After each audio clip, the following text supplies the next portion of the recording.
अध्यक्ष महोदय, मी या ठिकाणी सांगू इच्छितो की आता पुणे अहमदनगरचा जो आपण MSIDCच्या माध्यमातून फ्लायओव्हर जो मंजूर केलेला आहे, परंतु त्याला थोडासा अवधी असल्यामुळे वाघोली आणि वाघोलीच्या परिसरामध्ये प्रचंड प्रमाणामध्ये त्या ठिकाणी वाहतूक कोंडी होते। सोलापूर रोडला देखील त्याच पद्धतीने 3-3, 4-4 तास त्या ठिकाणी रांगा लागतात। तर दोन्ही ठिकाणी आपण फ्लायओव्हर त्या ठिकाणी मंजूर केलेले आहेत, परंतु ते होता करता त्यासाठी अवधी लागेल। परंतु आता सध्या परिस्थितीमध्ये वाघोली आणि परिसरामध्ये आणि सोलापूर रोडला या रिंग रोड आणि याच्या अवतीभोवती जे काही RPचे रोड आहेत ते जर आपण त्या ठिकाणी जर केले तर निश्चितपणे येणाऱ्या काळामध्ये ट्रॅफिकची समस्या कमी होण्यासाठी देखील त्या ठिकाणी मदत होईल। वाघोलीमध्ये सुद्धा जवळपास 3.5 ते 4 लाख लोकसंख्या आहे, ज्याच्यामध्ये 2 महत्त्वाचे RP रोड आहेत।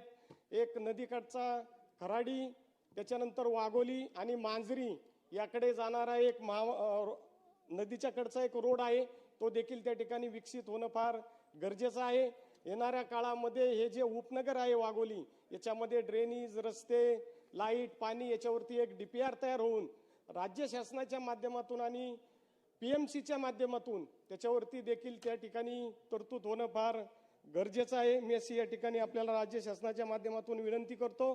तसेच पुणे महानगरपालिकेमध्ये जी काही 34 गावांचा समावेश झाला, त्याच्यामध्ये सर्वसामान्य नागरिकांनी जी घरं घेतली होती त्याच्यामध्ये 1 गुंठा असेल, 2 गुंठा असेल, परंतु ती घरं अजूनही बेकायदेशीर म्हणून त्या ठिकाणी आहेत। परंतु आपण टॅक्स घेतो, परंतु ती अधिकृत केलेली नाहीयेत।